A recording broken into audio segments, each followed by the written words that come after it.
Bonjour à tous, bienvenue dans le Mic de Sira. Nous sommes présentement au Studio Plus et aujourd'hui, le Mic reçoit une personne pour qui l'islam est bien plus qu'une religion, un mode de vie. Nous allons découvrir ensemble ses enseignements, sa vision dans la société. Bonjour Ibrahim. Bonjour. J'espère que tu vas bien. Alhamdulillah. Merci d'avoir accepté mon invitation. Merci. Et on espère qu'on va partager un très bon moment d'échange ensemble. Inch'Allah.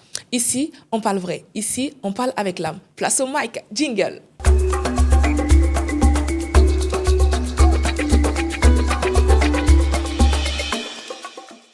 Alors Ibrahim, moi je voulais savoir qu'est-ce que Dieu représente pour toi? Allah est mon créateur. Allah subhanahu wa ta'ala nous dit Qul huwa Allahu ahad. Dit il est Allah l'unique. Allahu samad. Celui à qui on demande de l'aide. Lam yalid wa lam yulad. Il n'a pas engendré. Wa lam yakul lahu kufuwan ahad. Et nul n'est égal à lui. Le problème véritable de la communauté aujourd'hui, c'est parce qu'on n'accorde pas du sens véritable à notre islamité. Quelqu'un qui comprend qui est Allah pour lui, cela peut lui permettre de pouvoir atteindre beaucoup de choses. On ne cesse de le dire, du sens sans sens et du non-sens. Il faut toujours accorder du sens dans ce qu'on fait. On le répète ensemble, Iyyaka na'budu wa iyyaka nasta'in. C'est toi que nous adorons et c'est vers toi qu'on fera le retour. Mais est-ce qu'on accorde du sens véritable à ce Iyyaka na'budu wa iyyaka nasta'in? Parfois, on le sait, on sait que l'islam c'est la soumission à Allah. Mais on oublie aussi que l'islam c'est un dérivé du mot salama, qui veut dire paix. Donc, en d'autres termes, l'islam, c'est la soumission à Allah dans la quête de la recherche de la paix intérieure. La paix au-delà de toute cette tension qui nous anime au XXIe siècle. Et si je connais le sens véritable que j'accorde à mon Créateur, cela peut me permettre à pouvoir atteindre plusieurs choses, à pouvoir sortir des difficultés et à savoir que toute mon existence dépend d'Allah subhanahu wa ta'ala. Et c'est vers lui que il y aura le retour et c'est vers lui que je pourrai atteindre tout ce qui est comme objectif avec l'aide d'Allah subhanahu wa ta'ala. Wow. Merci. Alors, tu es très engagé dans ta foi. Pour toi, qu'est-ce que cela signifie concrètement dans ta vie quotidienne? D'abord, être engagé dans l'islam, surtout dans ce XXIe siècle, c'est vraiment compliqué. Tout à fait. Quand le prophète sallam nous a dit, il dit, arrivé à la fin des temps, il y aura, c'est-à-dire pratiquer la religion sera tellement difficile que même le simple fait d'attraper une braise de feu en main. Et c'est ce qui se passe aujourd'hui. Être musulman engagé, c'est vraiment compliqué. D'accord. Voilà. Et il y a ce deuxième côté-là qu'il faut comprendre. Il ne faut pas faire pour plaire aux gens, mais plutôt pour plaire à celui qui a créé les gens, qui est Rabbul Alamin. Parce que la première personne qui va rentrer en enfer, c'est qui? C'est quelqu'un qui priait, il jeûnait, il faisait les bonnes actions. Ah ouais? Et Allah, il va dire, mais ya Allah, pourquoi tu me mets en enfer? Allah va dire, tu faisais cela pour qu'on dise de toi que tu es une bonne personne. Le prophète sallallahu dit, Ar-riyahu shirkul asgar. L'ostentation fait partie des petits shirks, des petites associations. Donc, d'abord, c'est de comprendre le sens véritable que j'accorde à cet engagement-là. Est-ce que c'est pour Allah ou c'est pour quelqu'un d'autre? J'ai une phrase que je ne cesse de le dire souvent. Si ce n'est pas pour la cause d'Allah, il ne faut pas te fatiguer. Parce que la seule personne à qui tu ne peux pas mentir, c'est à toi-même. C'est à toi-même. On a le regard de la société, on a le regard de ce qu'on a vis-à-vis d'Allah subhanahu wa ta'ala. Les gens peuvent idéaliser, les gens peuvent penser, les gens peuvent dire tout ce qu'ils veulent de toi. Mais est-ce que toi-même, tu le fais pour Allah? Est-ce que toi-même, tu fais pour plaire à Allah? Parce que les réseaux sociaux,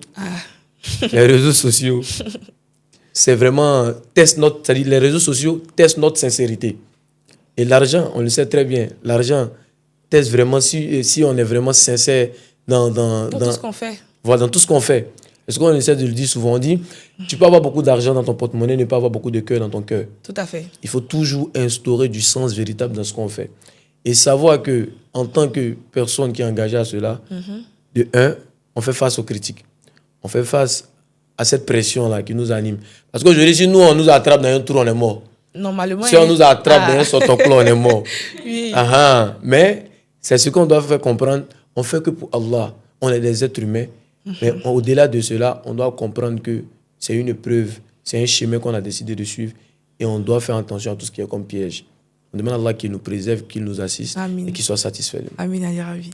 Alors, pour une personne qui est en baisse de foi, une personne qui prie toujours, mais ça ne va pas chez lui, qu'est-ce que cette personne doit faire pour avoir plus confiance en Allah? Parce qu'aujourd'hui, il y a des gens qui jeûnent dans le but d'avoir quelque chose très rapidement. Et souvent, la décision d'Allah prend du temps, mais c'est la décision la plus normale, en fait. Mais qu'est-ce que cette personne doit faire pour rester toujours dans la direction d'Allah? Parce que quelqu'un qui prie, qui ne voit pas de résultats, il va s'enlacer, il va commencer à avoir une baisse de foi. Dans cette situation-là, qu'est-ce qu'on doit faire concrètement? Une personne qui baisse de foi. D'abord, la foi, c'est la prononciation par la langue, l'affirmation par le cœur et les œuvres par les membres. D'accord. Voilà. Et toutes ces personnes qui font face à ces difficultés-là, il y a cette relation-là qu'aujourd'hui, on doute. On ne veut même pas avancer cette relation dans notre vie, qui est le fait de causer avec Allah. Allez comprendre toutes les langues. Tu es Wobé, tu es Baoulé, tu es Agni, peu importe. Il faut causer avec lui. Lui va te comprendre de la meilleure des manières. Et il y a une chose aussi, l'être humain, souvent, c'est lui-même qui est lui-même son ennemi, au fait. Alors que quand il sait que Allah, il t'entend, tu mets toute ton existence à Allah et que tu viens, Ya Allah, c'est difficile. Ya Allah, j'ai besoin de ta présence pour sortir de cette difficulté. Ya Allah, ouvre-moi les portes dont je ne m'attendais pas. Ya Allah, ça ne va pas. Ya Allah, tu m'as dit de patienter. J'ai patienté, mais ça ne va toujours pas. Ya Allah, tu le dis dans la sourate 20, verset 46, que tu entends et tu vois, mais tu es avec les patients. Ya Allah, compte-moi parmi ces patients. Ya Allah, tu dis également, les patients recevront les récompenses abondamment. Ya Allah, compte-moi parmi ces patients-là. Ya Allah, on est dans un mois béni. Tu l'as dit. La récompense, les invocations du jeûne ne sont jamais repoussées. Oh Allah, aide-moi à pouvoir atteindre telle chose. Oh Allah, tu l'as dit, ce sont les invocations qui changent le destin. Si c'était écrit que c'est en 2027 que tu vas m'accorder ça, oh Allah, tu l'as dit, les invocations changent le destin. Ya Allah, accorde-moi ça maintenant. Mais la baraka dedans. Ya Allah, c'est difficile pour moi de sortir des difficultés. Ça, c'est la relation d'abord avec Allah. Et la deuxième des choses, c'est de faire des efforts et savoir ses incapacités. Parce que parfois, ce qui fait en sorte qu'on tombe dans le haram, c'est parce qu'on a fait quelque chose. Tout à fait. Je connais mes incapacités, je prends ces incapacités et les transforme en capacités. Et accorder du sens dans ce qu'on fait.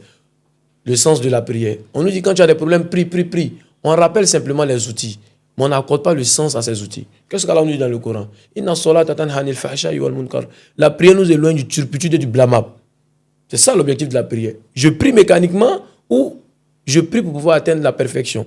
Quand je finis de prier, je demande l'assistance à Allah subhanahu wa ta'ala. L'objectif du jeûne, la privation du ventre à l'élévation du cœur. Lorsque je jeûne, c'est un moyen pour moi, c'est une école, c'est une spiritualité, c'est un séminaire afin de pouvoir grandir pour les 11 autres mois. Est-ce que moi, dans ce mois de Ramadan, je prends ces enseignements-là pour pouvoir guérir pour les 11 autres mois ou je subis simplement dans la gestuelle? Tu vois? Donc la majeure partie des personnes qui ont ces problèmes-là, c'est parce qu'ils n'accordent pas du sens dans ce qu'ils font et ils oublient de demander à Allah de les aider à pouvoir grandir dans la foi. Il faut cette relation avec Allah pour pouvoir atteindre beaucoup de choses. D'accord. Selon toi, est-ce que les gens qui vivent en concubinage, bon, je vais prendre déjà les gens qui ne vivent pas en concubinage, des copains, copines qui ne sont pas dans le halal, dans l'islam, qui offrent des tapis de prière ou des chapelets à leurs conjoints, est-ce que cela est bien dans la religion islamique? Est-ce que c'est halal? D'abord, ce qu'il faut comprendre, la question même ne doit pas être posée. Voilà.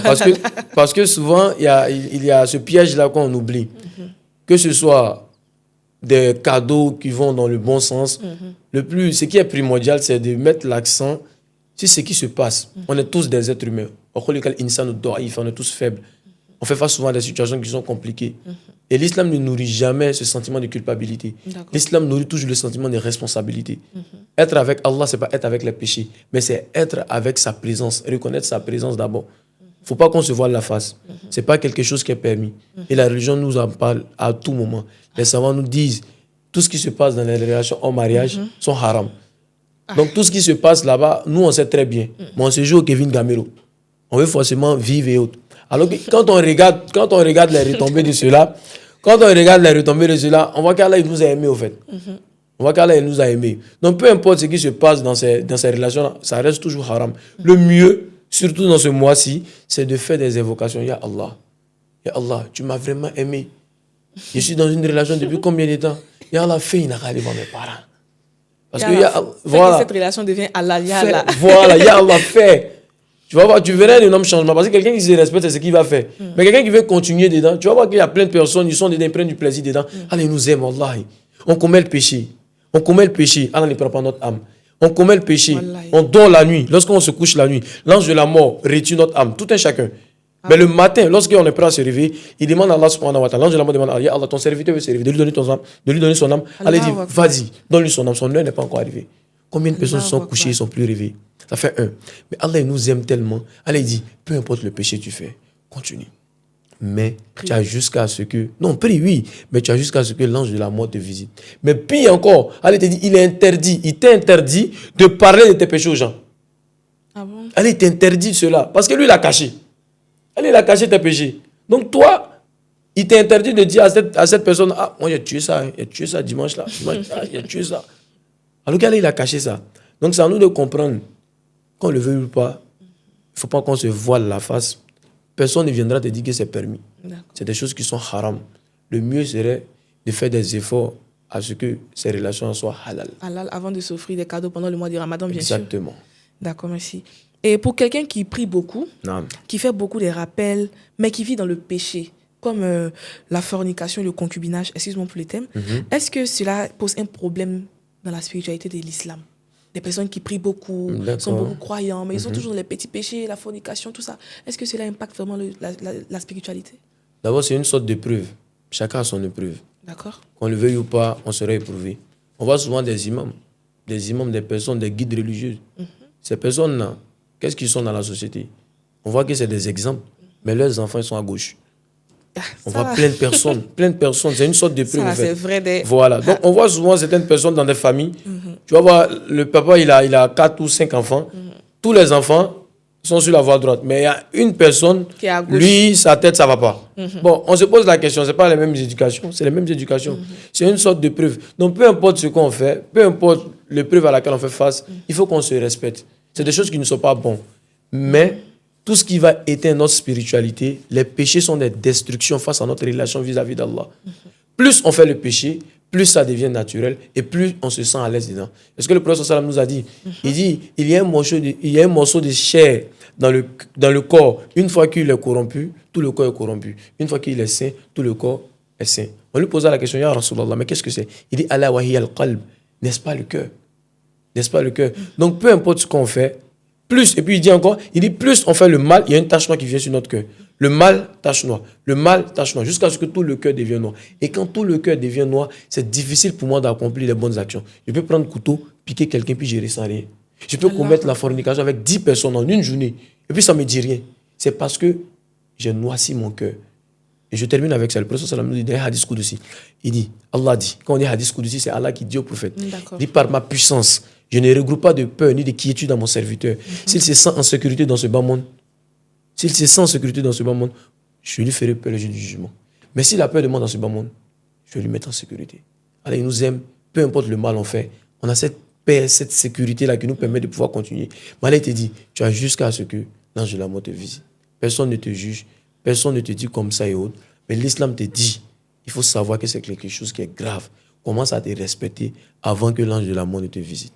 Qu'Allah nous assiste et qu'il nous préserve de ces ruses. Amin. Mais pour revenir rapidement à la question, j'avais demandé que pour quelqu'un qui vit dans le péché, comme la fornication et le concubinage, est-ce que cela impacte sa spiritualité avec l'islam en fait? Ça impacte sa spiritualité parce que les péchés sont des destructions face à notre relation vis-à-vis d'Allah subhanahu wa ta'ala. D'accord. Parce que toutes ces personnes qui sont dans ces situations-là, ils ne savent pas. Il y a d'autres qui se disent que c'est tout à fait naturel.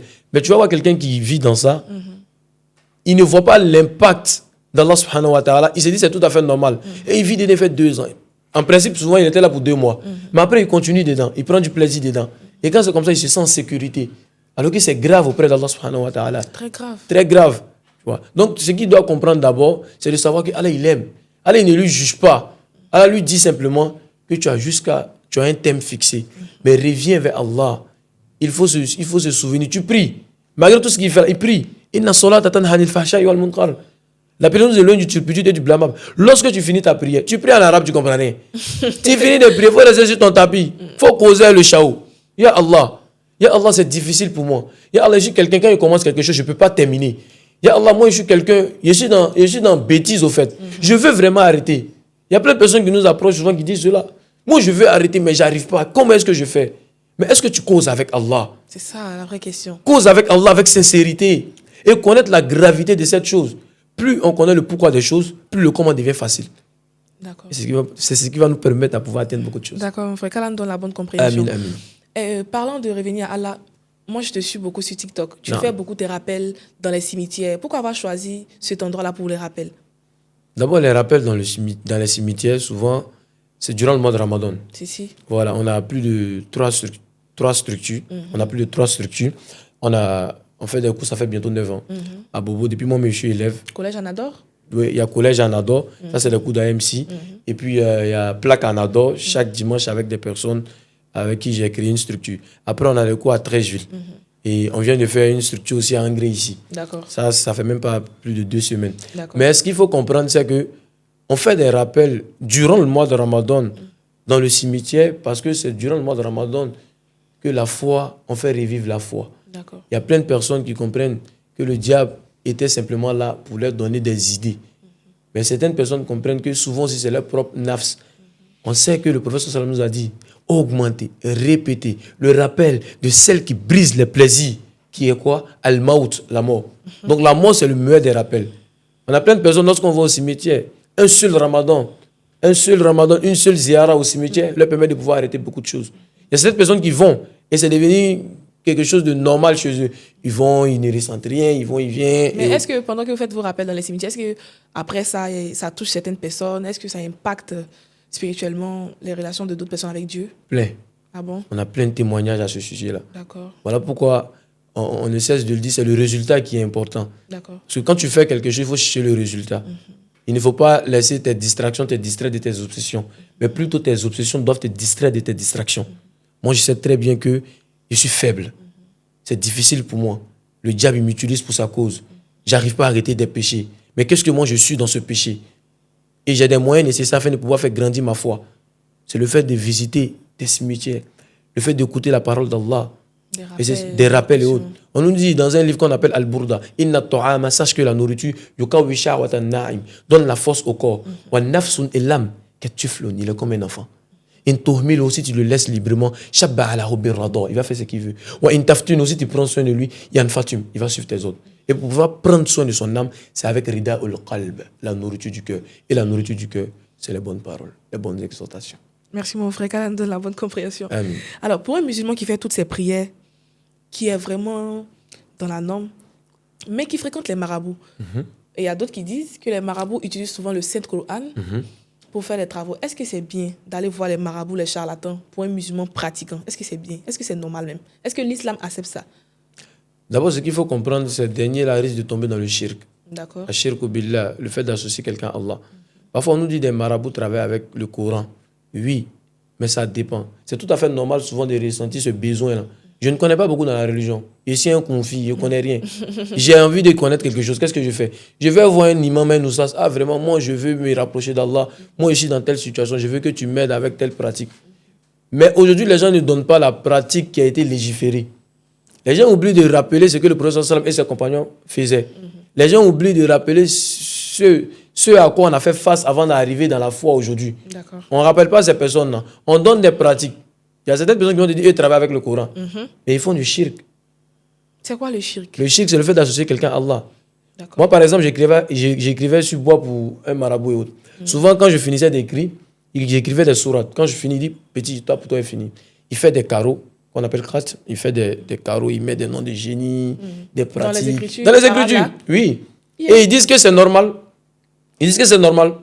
Alors que toi, tu dis, Iyaka na'budu wa iyaka nasta'in. C'est toi que nous adorons et c'est vers toi qu'on fera le retour. Et parfois, ces mêmes personnes disent qu'il faut immoler une bête pour un génie. On doit prendre le sang pour aller déposer dans tel coin. Ils travaillent avec le Coran. C'est de la corruption, en fait. Non, mais cette partie-là, mais pendant les mois excuse-moi, mais souvent aussi pendant la tabassia, on immole aussi les bœufs, les moutons. Oui, ça n'a rien à voir. Ça n'a rien à voir. Ça n'a rien à voir. Puisqu'on on fait ça, on essaie de faire des sacrifices, c'est pour le jour de la fête. Mais toi, cette personne, elle dit quoi? Il faut sacrifier. Tu peux faire des sacrifices, tout le monde peut faire des sacrifices. Il faut sacrifier, on va prendre le sang pour aller le déposer sur telle terre. Ça, c'est haram.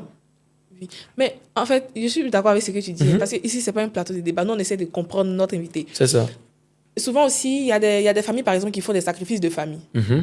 Ils se rassemblent toute la famille, Oui. ils achètent un bœuf ou peut-être un mouton, ils récitent le Coran Yassine ou bien, je ne sais Oui, pas si oui. je le prononce bien. Oui, c'est ça, c'est ça. Ils récitent la Yass et puis ils immolent le bœuf. Oui. Est-ce que ça aussi, c'est vu comme une pratique Non, ça- charlatan ou marabout? Non, ça, c'est des sacrifices. C'est des sacrifices. Ici, nous, on peut se permettre de suite là, acheter un poulet, immoler dans l'objectif. À ce cas-là, subhanahu wa ta'ala, met la baraka dans nos objectifs. On fait la lecture du Coran et autres. Là, il n'y a pas de mal. Le mal, c'est ce que les gens ils font. Ah bon? Parce que quand ils regardent la majeure partie de ces personnes, souvent, ils font des pactes avec des génies. Si. Ils font des pactes avec des génies. C'est ce qui rend ça haram. Ah, d'accord. Toute pratique qui n'est pas légiférée, qui n'a pas été enseignée par notre prophète sallallahu alayhi wa sallam, et qui vont contre les principes religieux, on tombe automatiquement dans le haram. Et même si souvent c'est le Coran pour utiliser. Tu peux prendre le Coran pour utiliser. Mais après là, il y a une chose que tu mets à côté en disant que c'est vrai, le Coran existe, mais il faut que tu mets un peu de génie. Il y a tel génie qui dit, il y a un bon génie qui dit comme ça, comme ça. Ça, c'est haram. Sinon, on peut se permettre de réciter le Coran, faire des sacrifices. Là, il n'y a pas de mal, tant qu'il n'y a pas d'association. Il n'y a pas de souci, mais et les imams qui donnent des nassidis aux gens? Parce qu'il y a des imams là, eux aussi ils font ça. Hein. C'est que les marabouts la font. Il y a certains imams qui font des nas pour donner aux gens, mets ça, si tu as des mauvais génies, tu mets ça, tu as dormi. Ça aussi, c'est normal, c'est bon. Au fait, c'est une histoire de confiance. Mais quand quelqu'un ne connaît rien dans la religion, c'est difficile pour lui. Il n'y a pas de mal de prendre de l'eau de suite là et puis réciter des versets dessus. Parce que ce qu'ils font, c'est ce qu'ils font. Ils écrivent sur le bois, comme je le disais. Voilà, ils écrivent, c'est des sourates. Il n'y a pas de mal à boire, à se frotter avec. Mais le véritable problème, c'est que, comme je viens de souligner, ces personnes, souvent, ils font des pactes avec des génies. Ils écrivent des noms de génies. Donc, c'est la seule partie qui rend ça haram. Donc, sinon, on peut immoler des bœufs, des moutons. Sans problème. Faire les lectures coraniques, il n'y a pas de problème. Sans problème, avec une bonne intention. Et puis, sans commettre du shirk, au fait. D'accord. Allah nous donne la bonne compréhension. Amin. En fait, mon frère, il y a une petite question qui m'étarote un peu l'esprit. Non. Pour certaines personnes qui jugent d'autres personnes pendant le mois de Ramadan. Je prends un exemple. Il y a des personnes, par exemple, qui ne pratiquent pas trop la religion musulmane. Non. Mais quand le mois de Ramadan arrive, ils se donnent les moyens, ils se donnent la force de jeûner pendant le mois. Et il y a des gens qui les jugent. Est-ce que ceux qui jugent là, ils font une bonne chose? Est-ce que c'est bien de juger ceux qui se rapprochent d'Allah pendant le mois de Ramadan? D'abord, il faut remercier Allah. Heureusement que c'est Allah qui fait rentrer les gens au paradis. D'accord. Parce que si c'est l'être humain qui faisait rentrer les gens au paradis, on était foutus. D'accord. Et la majeure partie de ces personnes qui jugent ces derniers, s'ils ne font pas attention, ils seront éprouvés aussi à la fin de leur temps. On ne juge pas quelqu'un, il faut juger l'acte. Et savoir le faire, c'est important. Le Coran nous dit quoi? Le Coran nous dit appelle avec bonne exhortation et sagesse. Si on te dit que tu es Sungalo Salama, il faut dire oui. Si on te dit que non, toi, c'est pendant Ramadan, tu pries à la mort, il faut dire oui. Tu n'es pas là pour chatouiller, soit pour plaire à quelqu'un, mais plutôt pour plaire à Allah subhanahu wa ta'ala. Ils peuvent décider de dire tout ce qu'ils veulent sur ta propre vie. Mais toi seul, tu sais cette relation que tu entretiens avec Allah. Mais aussi, il faut comprendre que ce mois est venu pour m'aider afin de pouvoir cheminer pour les 11 autres mois. Ces personnes qui sont dans le jugement et autres, ils ne savent pas que demain, là, la route tourne. La route tourne. Si ce n'est pas eux, là, ça va être leur enfant. Tout à fait. Le mieux serait de faire des doigts. Le mieux serait d'accompagner ces personnes. Souvent, c'est des personnes qu'on les aime. Mais on peut se permettre de pouvoir les juger. Et on oublie le sens véritable, même que le prophète a accordé à l'amour. Le prophète, il était vraiment l'exemple parfait. Et le prophète, son accent dans l'amour, c'était quoi? Je t'aime comme tu es, j'apprends à t'aimer comme tu es, tout en sachant ce que tu fais n'est pas forcément ce que tu es. Je serai un élément, un instrument à ton développement personnel et spirituel. C'est ce que le professeur nous enseignait dans tout ce qu'il faisait.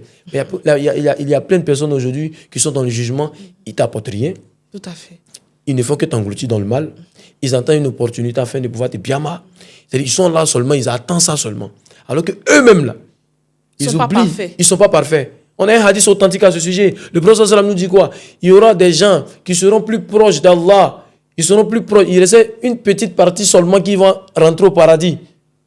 Mais Allah subhanahu wa ta'ala, à cause de leur manquement, ils vont se détourner et puis ils continueront parmi les habitants de l'enfer. Pendant ce temps, il y aura des personnes qui vont faire le haram. Ils vont commettre tellement de haram dans leur vie. Ils vont faire du mal dans leur vie. Ils seront plus proches de l'enfer. Mais Allah, il va dire quoi? À cause de leur libre arbitre, ils se sont respectés. Il y aura un changement. Et Allah, par sa miséricorde, va les aider à rentrer au paradis. Il ne faut pas être dans le jugement. Il faut aider de la meilleure des manières, tout en respectant les limites posées par Allah. Qu'Allah nous donne la bonne compréhension. Amin. Certains disent que la foi est une affaire personnelle, que chacun choisit sa manière de vivre. Mais qu'est-ce que toi tu en penses? Parce qu'aujourd'hui, dans l'islam, là, on a l'impression que l'islam est divisé en beaucoup de parties. Il y a les sunnites, il y a les soufis. Est-ce que ces gens de personnes-là, ils pratiquent vraiment l'islam? Est-ce que c'est l'islam qu'ils pratiquent vraiment? D'abord, la divergence, la diversité, c'est ce qui fait la beauté de l'islam. D'accord. Parce que là, dans le Coran, ici, lui, il avait voulu nous rendre une seule communauté. Mais il a mis la divergence en nous afin qu'on puisse se concurrencer dans le bien. Dans le bien. Voilà. Tu vois, aujourd'hui, il y a des personnes qui disent que non, eux, ils sont wahhabis. Et ils disent qu'ils sont sunnites. Les Tidjani disent que non, eux, ils sont Tidjani. Eux, ils font la sunna aussi. Tout le monde dit ce qu'il veut, alors que c'est des prescriptions qui sont venues même après la mort du prophète sallallahu alayhi wa sallam. Voilà, donc là, tout le monde fait des efforts sur sa croyance. Et cette divergence-là, c'est une beauté au fait. C'est une beauté, sans jugement. On a des catégories de personnes, eux là, eux ils refusent tout le monde. Eux ils disent que tout le monde va aller en enfer. Si tu ne suis pas, eux les branchent. Bon, heureusement que ce n'est pas eux qui font rentrer les gens au paradis. Alors que la majeure partie de ces personnes, quand tu regardes leur comportement dans leur famille, dans leur manière de vivre, ce n'est pas la peine. Ils oublient ce qui est essentiel. Peu importe les sectes qu'on voit aujourd'hui là, sunnites, wahhabites, tidjanites, soufis, etc. Ce sont des sectes. C'est des communautés. Oui. Voilà, des communautés qui travaillent avec le Coran et la sunna, les hadiths du prophète sallam. Mais il faut instaurer le comportement qui y va avec. Parce que le prophète sallam, il a dit, lorsqu'on lui a posé la question, on dit, tu es venu pourquoi? Il dit, j'ai été venu pour parfaire le bon comportement. Donc, toutes ces personnes qui sont dans des sectes et autres, quel comportement ils ont? Mais souvent, il y a des sectes aussi qui vont contre les principes religieux. Et ils se disent que non, ils ne commettent pas du shirk, d'autres disent qu'ils ne commettent du shirk. Donc, en gros, ce que tu veux me dire, c'est que les sectes, par exemple, comme la communauté, comme les sunnites, les soufis, ce n'est pas méchant. Non. Ce n'est pas méchant dans l'islam. C'est la beauté de la religion. D'accord, il n'y a pas de souci. Non. Talent de la bonne compréhension. Amin. Et pour un jeune musulman qui a vraiment une baisse de foi, je vais revenir sur la question du baisse de foi, qui est vraiment dans le péché, qui veut se rapprocher de son Créateur, qu'est-ce que cette personne doit faire concrètement? Parce que souvent aussi, il y a des gens qui commencent à prier aujourd'hui, je vais prier demain, mais après, la personne n'a plus la force de prier. C'est comme si le diable était sur cette personne-là. Mais comment essayer de franchir cette étape-là, de se surpasser à cette étape où le shaitan nous englobe vraiment jusqu'à qu'on n'arrive pas à prier? Et aussi, il y a une question aussi, l'heure des prières. Pour une personne qui a dormi, qui s'est réveillée à 8 heures, est-ce que Fajr est toujours nécessaire? Parce que moi, j'aurais appris qu'une fois que 5 heures déjà passé, 8 heures, 9 heures, une certaine heure, on ne peut plus prier Fajr. D'accord. D'abord, on a Rakat al-Fajr et puis on a Salat al-Soub. D'accord. Rakat al-Fajr, c'est la prière surrogatoire qu'on fait avant de faire la prière du matin qui est Salat al-Soub. Et cette Rakat-là, le prophète sallam dit que ces deux Rakat-là sont importants que tout ce qui contient le monde entier. Donc, la religion nous dit quoi? Une fois que tu es, même s'il est 10 heures, tu dois obligatoirement ce qui est tu dois prier obligatoirement ce qui est obligatoire. C'est ce qui est Salat al-Soub. Maintenant, Rakat al-Fajr, ça va dépendre. Si par exemple, on est dans l'aurore, voilà, tu dois attendre d'abord. Parce qu'après la prière de Fajr, les savants nous disent on ne peut plus, la religion nous dit on ne peut plus accomplir de prière surrogatoire jusqu'à ce que le soleil s'élève. Voilà. Donc si je me réveille à 8h, 9h et que le soleil est déjà sorti, j'ai le choix, je peux prier mes Rakat al-Fajr et aussi je peux faire ma prière obligatoire. Mais ce qui est vraiment obligatoire, c'est la prière obligatoire de Salat al-Soub. Donc même s'il est 16h, je me suis réveillé, je suis obligé de faire la prière du matin avant d'accomplir une nouvelle prière. D'accord. Voilà. Maintenant, la question de savoir ces personnes qui sont dans la baisse de foi et autres. Comment se rapprocher de son Créateur pendant cette période-là? En fait, c'est quelque chose, c'est tout à fait naturel. Ça peut arriver à tout le monde. Oui. La foi, elle augmente avec les bonnes actions et elle diminue avec des péchés. D'accord. Et parfois, comment est-ce qu'on doit faire face à cette situation-là? D'abord, c'est de commencer à connaître l'erreur, de connaître qu'est-ce qui fait en sorte que j'ai cette baisse de foi. On dit le musulman intelligent, le musulman responsable. C'est celui qui fait toujours un bilan de conscience. Il s'assoit et regarde sa vie. Je suis à quel niveau?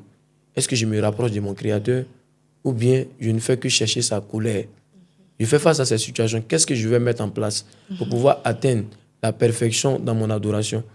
D'abord, on a souligné ici que les péchés, une fois qu'on fait des mauvaises actions, c'est ce qui fait en sorte qu'on engloutit dans le mal. Et le cœur noirci. Le cœur noirci et autres. Donc, qu'est-ce que moi je fais dans cette situation? Je sais que je suis faible. J'ai une baisse de foi. C'est une lutte. C'est une lutte. C'est vraiment compliqué. Je ne vais pas mentir. C'est une lutte. Et ça commence avec le respect sur soi d'abord. Il faut apprendre à rompre avec ses habitudes. Il faut apprendre à affronter ses habitudes. Il fait face à une situation, je dois me forcer. Je me force et je commence. Il faut un début. Après le début maintenant, je demande à Allah subhanahu wa ta'ala dans mes prières. Ya Allah, j'ai commencé. J'ai une baisse de foi, j'ai besoin de toi. Ya Allah, moi, mais c'est que le diable me tire vers le bas. Mais ne prends pas mon âme. Ne prends pas mon âme tant que tu n'es pas satisfait de moi. Aide-moi à me souvenir de toi. Aide-moi à me rapprocher plus de toi. Et un repenti sincère.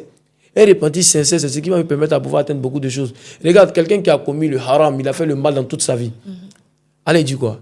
S'il remplit les conditions du repenti, tout ce qu'il a fait comme péché pendant 5 ans, par exemple, Allah transforme ses péchés en poussière et puis rend ça en bonne action pour lui. Allah. Mais il faut quoi? Regretter ce que tu as fait. Prendre la ferme conviction de ne plus revenir à ce péché. Arrêter le péché si tu es prêt à commettre. Ne pas retarder le repentir en disant, moi, je vais me repentir quand Allah va me guider et autres. Alors que ça, c'est quelque chose de grave. On ne sait pas la guidance peut venir à quel moment. Donc, en un mot, pour pouvoir sortir des baisses de foi, c'est de s'efforcer à commencer à faire d'abord la prière. Tu peux avoir des baisses de foi à tout niveau. Mais si tu as des baisses de foi au niveau de la prière, c'est plus une baisse de foi, c'est une perte de foi. D'accord. La prière, peu importe ce que tu fais, la prière. Prière d'abord. Prière d'abord. Parce qu'après la prière, c'est la prière qui va te permettre de pouvoir atteindre beaucoup de choses. Après la prière, maintenant, tu demandes à Allah, ya Allah, aide-moi. Même s'il faut que tu fasses sacrifice. Ya Allah, il y a 100 francs, il y a 200. Je vais donner à telle personne. Aide-moi à lutter avec ma propre personne. Avec sincérité. D'accord. Il y a des choses, souvent, il y a des personnes qui pensent qu'on est des anges. Il y a des personnes qui pensent que nous, Allah nous a facilité la compréhension. On est trop parfait. On est trop parfait, alors que nous, on lutte. Ah. Mais qu'est-ce qui fait qu'on arrive à ne pas tomber dans ces vices-là? C'est parce que ces petits sacrifices-là, le fait de causer avec Allah, ya Allah, aide-moi à ne pas tomber dans le haram, ya Allah, assiste-moi. Des invocations au quotidien. Toi-même, il y a des choses que tu refuses de faire.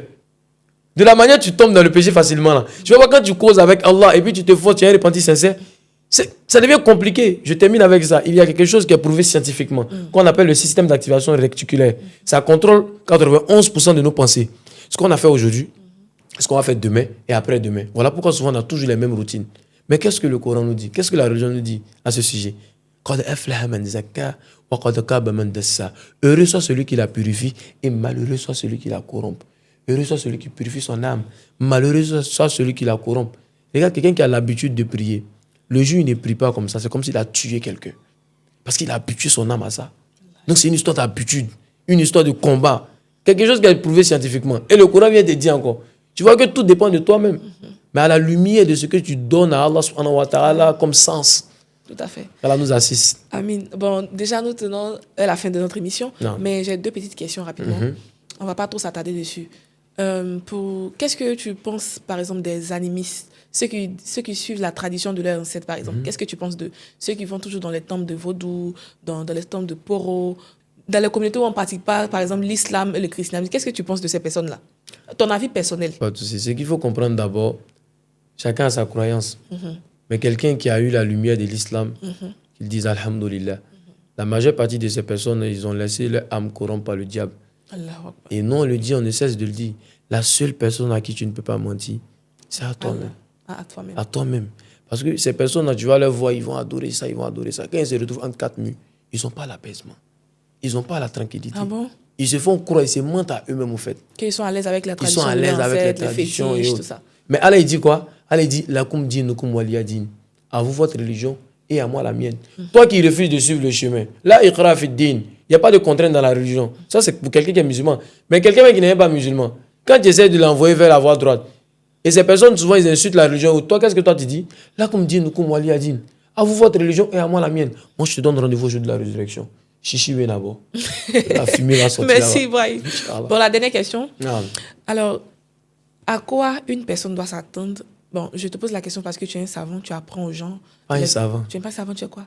Un enseignant. Un enseignant. Un apprenant. Un apprenant. Ok, voilà. Autant pour moi, tu es un apprenant. Non. À quoi un musulman doit s'attendre le premier jour dans sa tombe pour son châtiment? D'abord, la première des choses qu'il doit savoir, la tombe, c'est la première station du jour de la résurrection.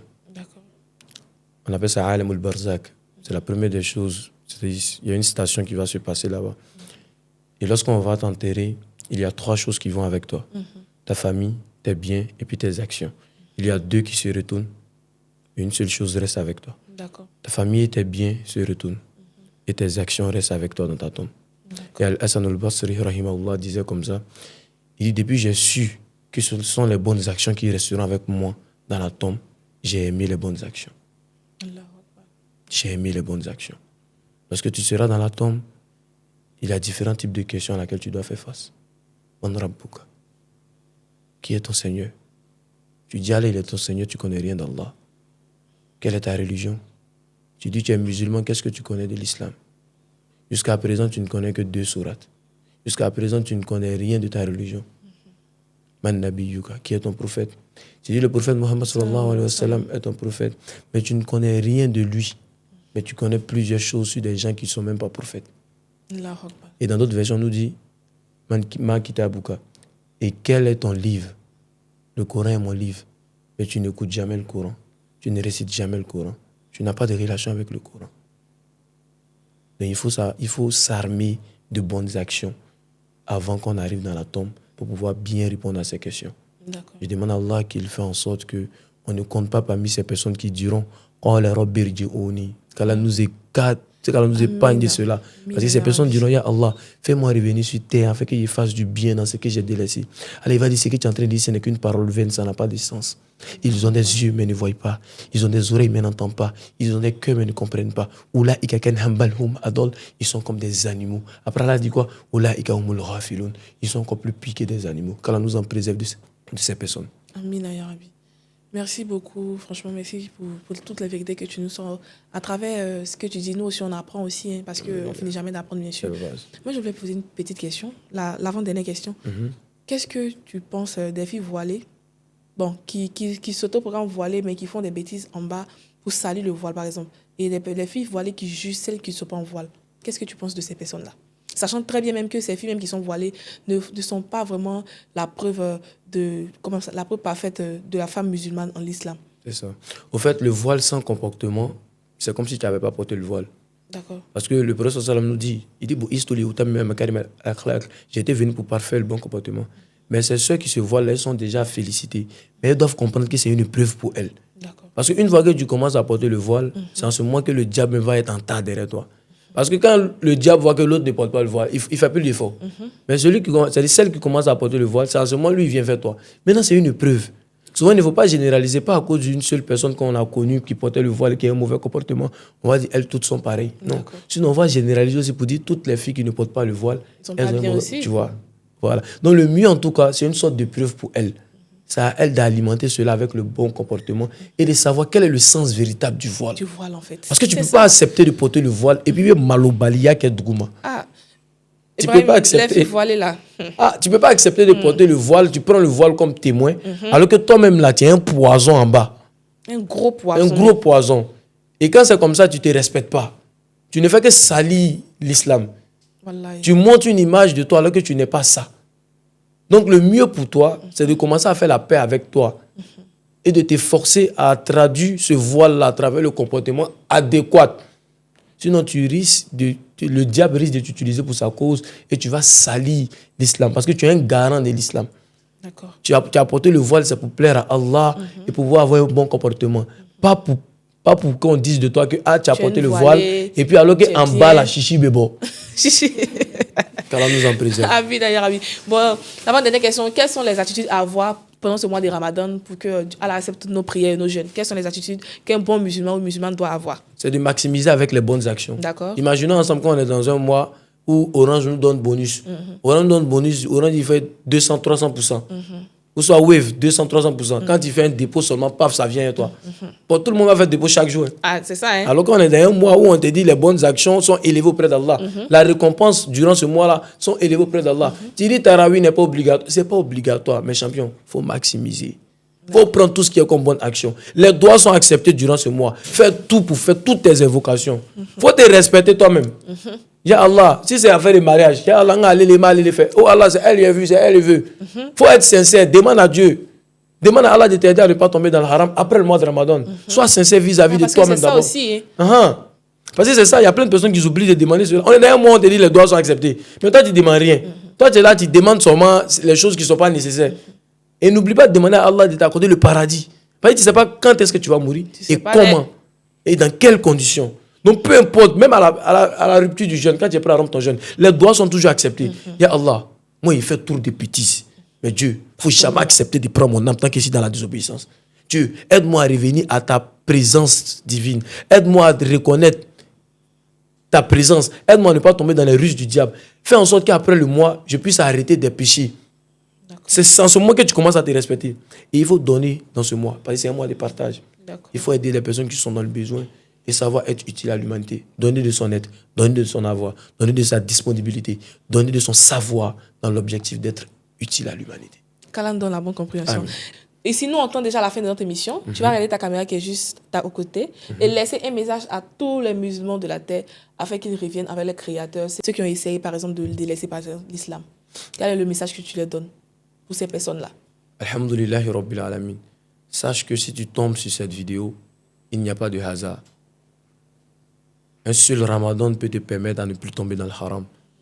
Et sache qu'Allah subhanahu wa ta'ala, il t'a aimé. Parce que jusqu'à là, l'ange de la mort ne t'a pas encore visité. Alors maximise avec les bonnes actions durant ce mois. Commence à te respecter. Le début du respect, commence à reconnaître ses incapacités. Prendre ses incapacités, transformer en capacités afin de pouvoir grandir dans la foi. Mon islamité, c'est dans mes objectivités. Mes objectivités, c'est dans mon islamité. Je dois me forcer à accorder du sens à cela. Fais des efforts, demande assistance à Allah afin qu'il puisse t'aider à pouvoir grandir dans la foi. Il n'y a pas de présence, il n'y a pas de comportement adéquat sans relation divine. Il faut toujours causer avec Allah, il faut toujours lui parler, il faut faire des bonnes actions, la prière, le jeûne, savoir le sens véritable de donner, le fait de savoir le comportement que je dois accorder à mon islamité et ne pas oublier ces personnes qui nous ont précédés dans la foi. Parce que ces personnes qui nous ont précédés dans la foi peuvent me permettre à pouvoir grandir aussi dans la foi, apprendre de leur histoire, écouter sur eux comment est-ce qu'ils étaient dans la foi afin de pouvoir grandir de la meilleure des manières. Je demande à Allah de m'aider